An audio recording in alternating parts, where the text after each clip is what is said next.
We're talking about body weight scales here. I think when I started on, I won't even say I think, I know when I that started my journey of losing weight, the dopamine hit of the scales falling down was a huge factor as to why I continued doing what I was doing. And you have to bear in mind, for someone like me who was 23 stone, I'm now 15 and a half stone. I think I'm 15 and a half stone. It was a key factor as to why I was consistent with it, because I was seeing the winds of the scales going down. But also, when you see that progress, on the scales, you do kind of attach your sense of worth to it. And I know this gets spoken about a lot, and I don't want to go too much into the deeper side of where I've been with this, because I've spoken about it a few times.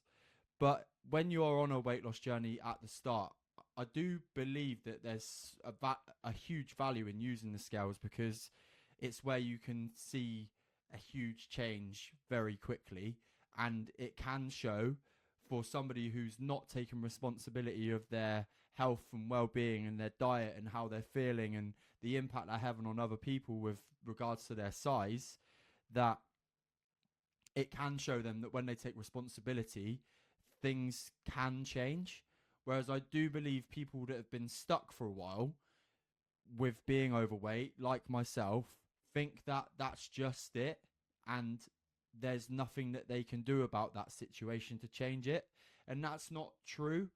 Everybody has the capability of changing how they are feeling, how they are thinking, how they look, and how they perform.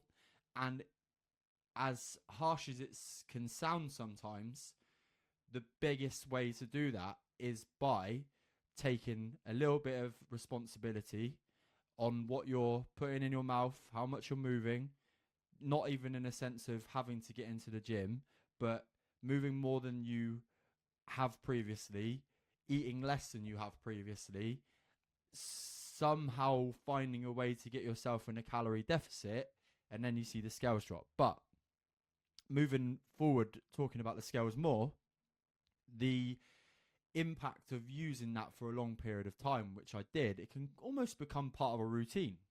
Not, I wouldn't say it's an unhealthy routine as long as you've got it in check, but it can become part of a routine.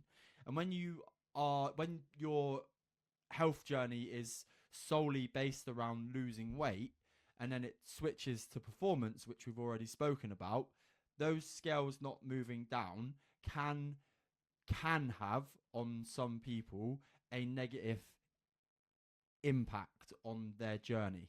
And this is where education on how your body reacts to certain times of the month for women, certain food groups, certain events that you may have been on at the weekend with regards to your weight may have a huge impact on your scale weight, and actually not have any impact on your body fat percentage, or even on average over a 2 week period, your body weight in general. For example, after my best friend's wedding 2 weeks ago, I was 2 kilograms heavier. Within 3 days, that had leveled itself out. My body had leveled itself out. And that didn't mean that I gained 2 kilograms of fat or lost 2 kilograms of fat in 3 days.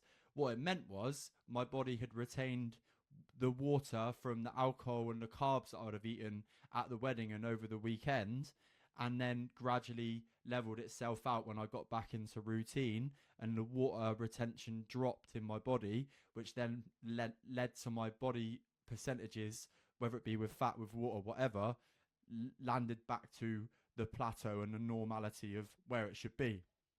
Whereas within a journey of weight loss, it can be a bit of a trigger for people when they see those things happening to give up, when they shouldn't be given up. It's just a natural progression of what's happening through your journey. And again, within the 100% program, we speak about this really regularly and ensure that people understand that these fluctuations on the scales are something that's going to really happen. But there's a lot of negative chat around scales in the fitness industry and how it can affect people and stuff. But I just believe that's down to a lack of education. And again, a reliance on needing the scales when you're at a stage of your fitness journey where you probably don't need to, where you're looking to, you've lost your base amount of body fat that you can in a quick amount of time. And the next stage will be being in maintenance, building some muscle to get that look that most people want.